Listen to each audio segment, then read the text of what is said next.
அண்மை செய்தி. ஆறுமுகசாமி ஆணை அறிக்கையில் உள்ள முன்னாள் அமைச்சர் விஜயபாஸ்கரின் பெயரை நீக்க உயர்நீதிமன்ற கிளை உத்தரவு பிறப்பித்திருக்கிறது. வழக்கு குறித்து கூடுதல் விவரங்களோடு செய்தியாளர் கருணாகரன் இணைகிறார். அவரோடு பேசலாம். கருணாகரன், இந்த உத்தரவினுடைய விவரங்கள் என்ன? காயத்ரி, அதாவது முன்னாள் முதல்வர் ஜெயலலிதா மர்ம மரணம் குறித்து சர்ச்சை எழுந்தது. இதைத் தொடர்ந்து உயர்நீதிமன்ற ஓய்வு பெற்ற நீதிபதி ஆறுமுகசாமி தலைமையில் ஒரு ஆணையம் அமைக்கப்பட்டது.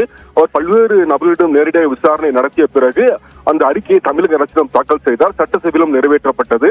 அந்த அறிக்கையில் குறிப்பாக மரணத்தில் சந்தேகம் இருப்பதாக தெரிவிக்கப்பட்டிருந்தது. மேலும் வி கே சசிகலா, சிவக்குமார், முன்னாள் சுகாதாரத்துறை அமைச்சர் விஜயபாஸ்கர், அப்போதைய சுகாதாரத்துறை செயலாளர் ராதாகிருஷ்ணன் உள்ளிட்டவர்கள் மீது குற்றம் செய்தவர்களாக முடிவு செய்து அவர்கள் மீது விசாரணை நடத்த உத்தரவிட்டிருந்தது. இந்த சூழலில் முன்னாள் அமைச்சர் சுகாதாரத்துறை அமைச்சர் விஜயபாஸ்கர் உயர்நீதிமன்ற மதுரை கிளையில் கடந்த ஆண்டு முன்பு ஒரு மனு தாக்கல் செய்திருந்தார். அதில் என்னிடம் எந்த விதமான விளக்கம், நான் சாட்சியாகத்தான் சென்றேன், ஆனால் என்னிடம் எந்த விதமான குறுக்கு விசாரணையும் நடத்தாமல் உரிய கால அவகாசம் கேட்காமல் என் மீது குற்றம் சுமத்தப்பட்டுள்ளது.